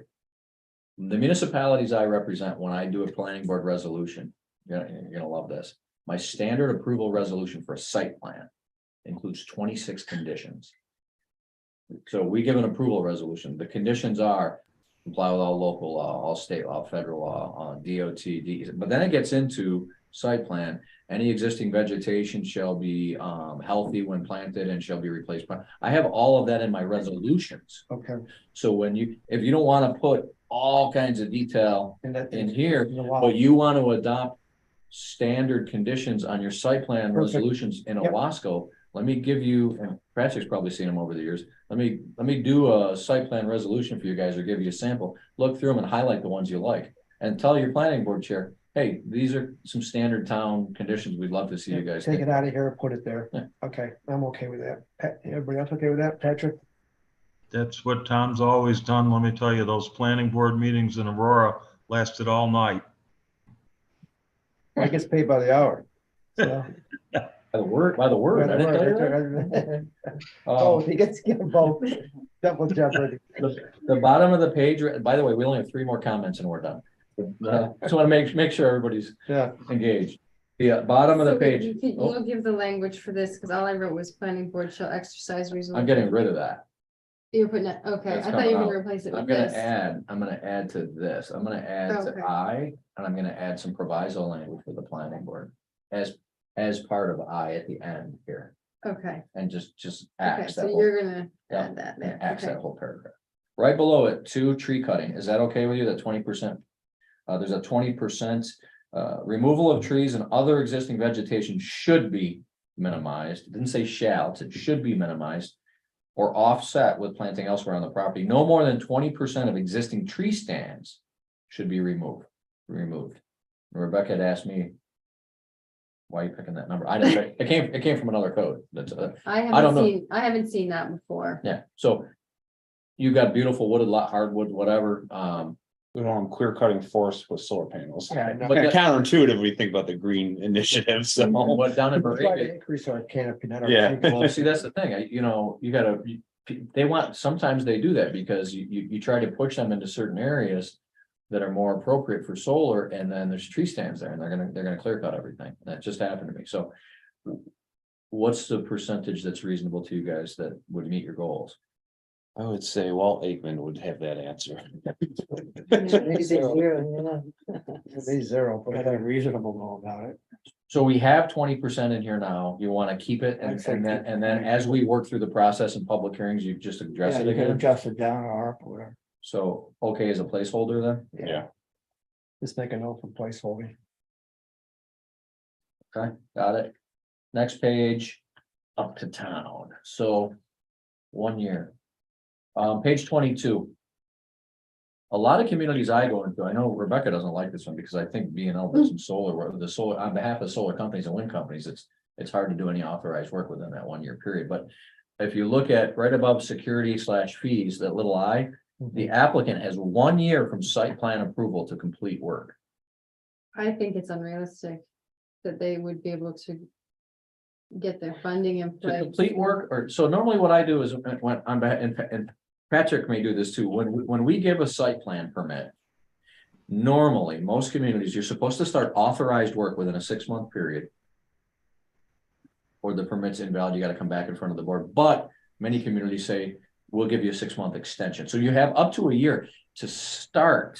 I just did this in Moravian, the guys from TJA Energy just started. Moving dirt, all you gotta do, you don't even need a permit to move dirt, you just start moving it in most towns. So long, well, that's right, well, if they have a SWIP, whatever. Yeah. So Additional. So the question that Rebecca is, the way this is worded is the applicant has 1 year from the site plan approval to complete work. Rebecca had mentioned maybe 2 years, 3 years, I don't know. A lot of community, if you go into Skinny Atlas and lag on a permit, they're right on you, man. The neighbors do not like things in flux. They don't, when you pull a permit and you start working, there's trucks out there, or it looks like crap, or there's Finish dust. it. They want it done. Now, every community is different. Skinny Atlas, the things that I deal with over there where people get upset about work just sitting, that's the village. You're not a village. You have like little hamlet pockets that are densely populated. So what's the right call on that? It's not a legal issue. Well, it's just, if it's, what I'm looking at, it's most major projects, if we could find a spot to put them there, it's maybe in a rural area anyways. And it's, I think from the start of work, 1 year is reasonable. That gives them, No, this is 1 year from site plan approval. yeah, I'm saying change that to the start of work. The beginning of construction or, So they must begin authorized work within what of site plan approval? We give them 6 months to start authorized work? it gives them 6 months to get their banking. You And can always extend it if you have. yeah, and then they could extend it, 6 but months once, in a year, once the shovel hits 6 the months to dirt. hit the shovel to hit the ground, that gives them a year and a half Yeah. total. 6 months to begin authorized work. And then, well, you know what? Hey, Patrick, I think I have those as, it doesn't hurt to have it here, but I have those also as part of my standard conditions for site plan approval in those resolutions. Right. Well, I mean, if you gave them a year from site plan approval and they, obviously no construction is going to start until the permits are issued. If you give them a year and a year, does that make sense? I would hope they could build. 2 years till completion. Yeah. What about reasonable. giving them 6 months after the issuance, site plan approval gets issued? They then have 6 months to begin authorized work. Gives them time to get their financing together or whatever. And then they have 1 year to complete their work unless said time frame is otherwise extended by the town board or the planning board. It normally sits at the planning. What board. happens if it's not extended? But they find her, they They find. lose her, it. No, find her, their site plan permit expires. They Okay. have to come back to the planning board to renew their site. plan. What if they're 70% through building? They would come in for an extension. Yeah, but Should we say substantial completion, not completed? Is it better to just give them a completion deadline instead of when they need to start? 'Cause if they're just starting to move dirt and then they let it sit for. Correlate with what you're trying to do. there's no benefit. they're gonna make money. Probably, done. but all municipalities I represent have a component when you get site plan approval, you have to start authorized work within a certain period of time. Otherwise, the site plan permit expires. They want to have a shelf life on their site plan. Site plan. Mhm. We spent all this time and money here Mhm. in town hall to give you a site plan permit. Here it is. You haven't done anything with it in 2 or 3, it just No, sits you there. gotta They have want, they, time on that. You could give them a year to start and then 6 months to finish, like give them 18 months to finish. But town board call, I don't have a I would say preference. 18 months. Let's split the difference. Let's go 18 months. Let's call it 18 months. Boom. That's it. From, site plan approval. Yes. Approval to complete complete. construction. Yeah, 18 months from approval. Yep. And then the next question I have is maybe in here, if they fail to complete in 18 months. What? Then they have to reapply for another Extension. planning board. No, I'm saying mid construction, they just don't make it that 18 months. What happens? They make, they're 18 months in, they've got 70% of the We can solar always farm extend built. it, can't we? So we're extending it, but what happens if we don't, I guess is what I'm getting at. What's I don't what's the other side of, if you're just gonna say, well, extend it, then what's the point? What, Also, under decommissioning plans, you have to figure out what's abandonment. So a lot of communities say when solar's not producing X amount of energy, or it's been deemed abandoned by the municipality, then the municipality may take its bond that is sitting in one of our banks and decommission it and remove everything. If you're worried about the community having to look at a blight that's not even productive, quite frankly, it's a difficult circumstance. If they're 70% complete and they go bankrupt and it just sits and tumbleweeds are blowing through there, you don't want that in your community. That's what we have decommissioning bonds for. I'm getting It's at never is- even been online. Yeah, but what I'm getting at is, so they're 70% of construction and they need a push to just get their project finished. We're not gonna go and tear out a complete solar farm if they just need to do a little bit more to finish it up. What's the motivation that the Planning board and Patrick Doyle or I or Ricky would write them an order to remedy. Okay. That you're in violation of your site plan approval. Your site plan approval of 18 months said you had to be complete. It's now month 19. We see you're not complete in the following respects, and you bullet point them. Or you have your consulting engineer send them a letter saying this has to be done in the next 90 days. We're willing to work with you, but so it's management by the town. The town has to ride herd over them. Or else, right? What's the else? what's the else? Is what I'm getting at. It's a private is- company on private property. How much can you do? You can only threaten them with a violation of their site plan permit. You can find them. Not really. No fine at all. Let's say here's your project. You said this is 100% what it looks like to Yeah. me. I've never seen fine parameters built into a site plan approval. Okay. You'd have to have that in your local law that if somebody violates your site. I'm not even sure it would be lawful. Okay, we have a clause in here under decommissioning, abandonment and removal, which says. In the event that construction of the tier 3 solar energy system has been started. But is not completed and functioning within 18 months of the issuance of the building permit. The town may notify the operator and the owner to complete construction and installation of the facility within 365 days. So Which is a long period of time. they're given, that gives them Another year. plenty of time, 18 months from building permit and 365 to finish it. So maybe, arguably, So- that's too much time, but we don't want our That's a- other that's clause a to bu- contradict. Well, this so one. and I think that's why we installed this one, is that's from the building permit issuance. To get a building permit for a solar farm of that size, it takes quite a period of time to work with Patrick Mhm. after the site plan approval. They're not gonna do anything until they get final site plan approval here. Zone change, site plan. So they go through a zone change, the town board kicks it to the planning board does seeker, special use permit. Seeker, you guys would have done, site plan review, and they work through all the nuances, the landscaping, they spend all the money on imaging. And they finally get their site plan approval, and here it is, July. They got their site plan approval. Now. They're lining up their financing. They're gonna slow play Patrick in the building permit application to all the investors. All the community agreements, the community benefit agreements, and everything are all lined up. The pilot, if they're working with us on local zoning.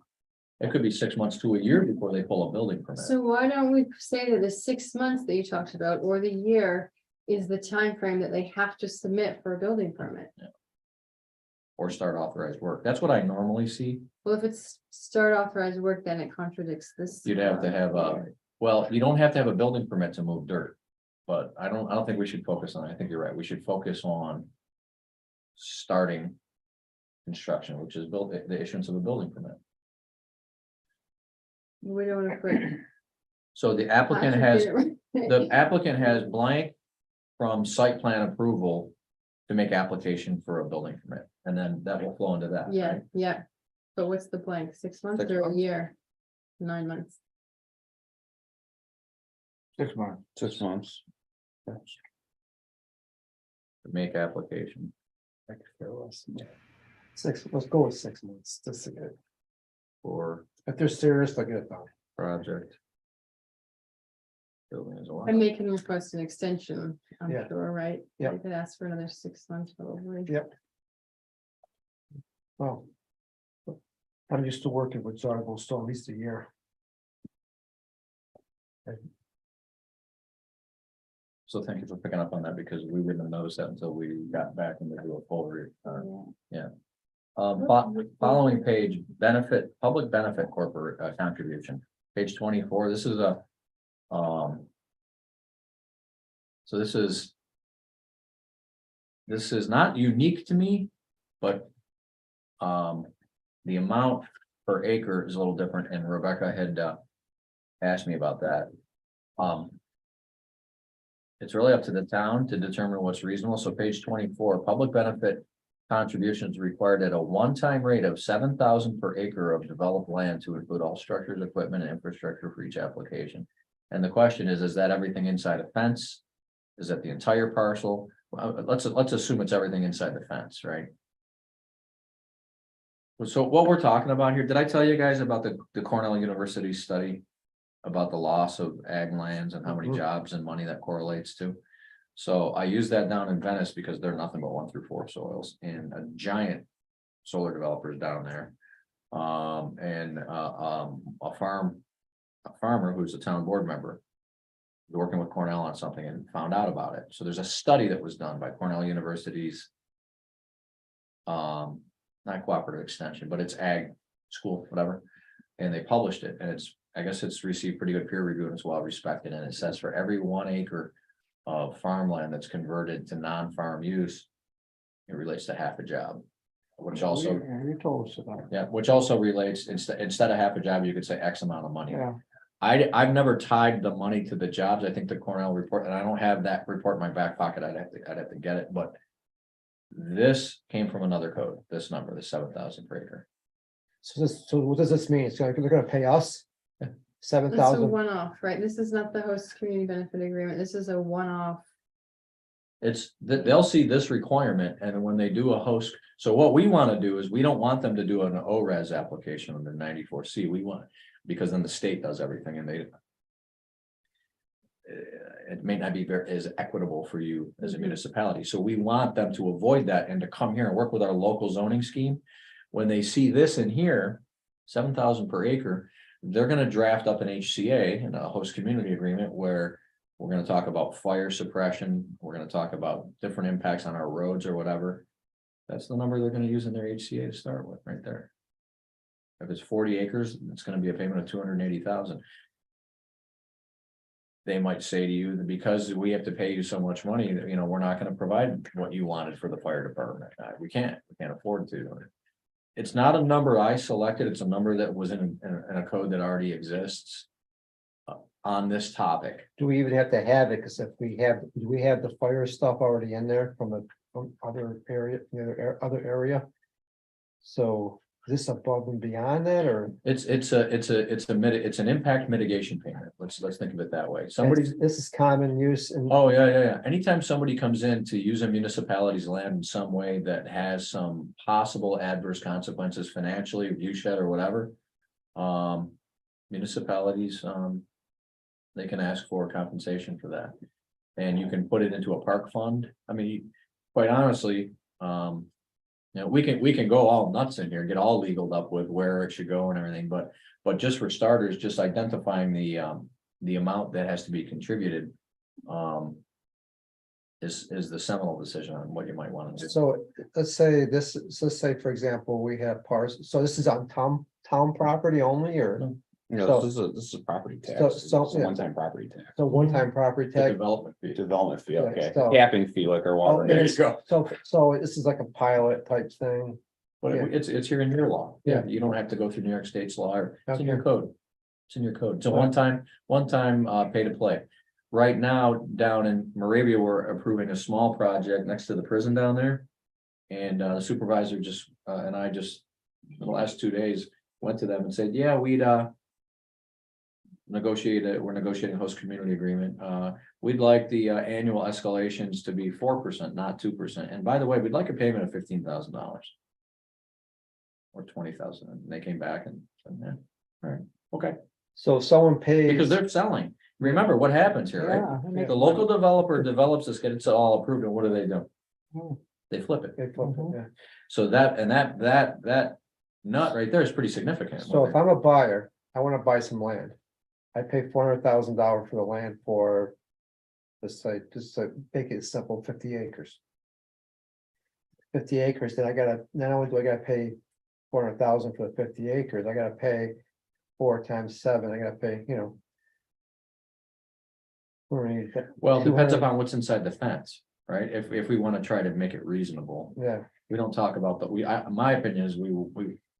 Depends upon how restrictive you want to. be, yeah, you so, know? we just said 40%, right? We just said 40% earlier, so out of a, so it'll be out of a 50 acres, so 10 would be 20 5, be 228, be 20 acres, 20 times 7 would be 14, $140,000 to the town. So on top of so it'd be 500, it'd be $540,000.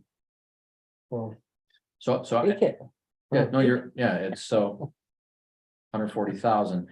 I don't know. It's something we should maybe do a well, little they'll research come on. back and, they'll come back and bitch at us if it's too much. Yeah, I haven't seen this before Yeah. per acre. I've seen 5,000 to 7,000 per megawatt, but that's substantially less than this number. Yeah, this is based on acreage. It's an arbitrary. But I think I think this is a developing trend.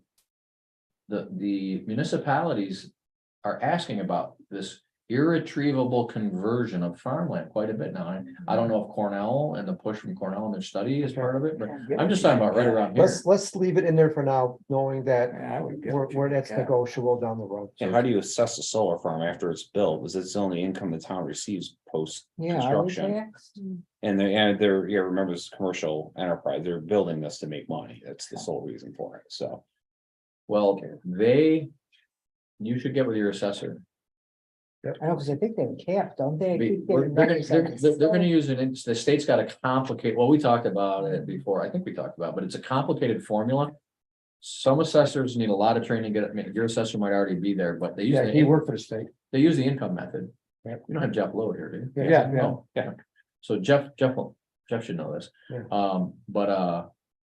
I think they use the income method, but then there's some other funky thing. The state just changed it 2 years ago. And when you read through it, and we're talking about the big projects. It's a really complicated formula, but talk to Jeff and see if he's, maybe even show this to Jeff. Make money But on as that. far as the assessments, there's gonna be, they're either gonna come in, they're gonna come in and wanna work with you in your local zoning. They're still gonna go to CETA and apply for a pilot. Yeah. There's still gonna be a Yeah. pilot. Any project of that size, sales, and mortgage tax savings and a pilot on taxes, they're gonna, 100%. Yeah. 10 out of 10 times they're gonna apply for a pilot. So you're gonna get some base level of tax. They'll invite the school district up there. They probably won't invite you, let's just do it with the school district. But this price per acreage, I just think what we ought to do is ask around a little bit. Other municipalities, I'll bounce it off a couple of my colleagues, and if you wanted to check on it a little bit. I mean, Yeah, it I've might not looked hurt. into, the only thing I've seen and talking to my colleagues is $1 per megawatt. And we're seeing 5,000 to 7,000 megawatts. This, I haven't found anyone who's seen this before. This is. Let's put a substantial. question mark there saying kilowatt versus acreage, so we can. But if this is, I mean, if they're This- developers that are willing to pay this, I Yeah. mean, Well, it came from another code, so there's multiple communities using this, there's no doubt. They get the money. So there's another component of this, just to keep this moving, there's another component that says after 1 year, if the project does not start, the applicant forfeits the public benefit contribution. So this is like a deposit. So, But that 1 year time period, we just agreed to different time periods. So we're gonna have to adjust that because we agreed to Well, so then it would be 6 months for a building permit. After- 18 months, gotta be, yeah, 18 18 months. We did 18 months Yeah. to complete approved construction, right? Mhm. 6 months to apply for a building permit after site plan approval. 12 months. And then, so it's a total of 24 months then, isn't it? Mhm. For construction. Or we can say 8, Do you want them to forfeit it if they don't construct or if they don't apply for their building permit? right now it contemplates if they don't start the project, start producing energy. Not my language, Yeah. but I'm fine with it. I don't. Okay, yeah. So 18 months from, You only got one more, couple more minutes, so let's move on. yep, Yeah. building permit. I think there's only 1 or 2 more comments. Oh, that's just a numbering comment. Don't worry about that. Actually, we're done. That's all I have. Cool. I can have other things, but that's it.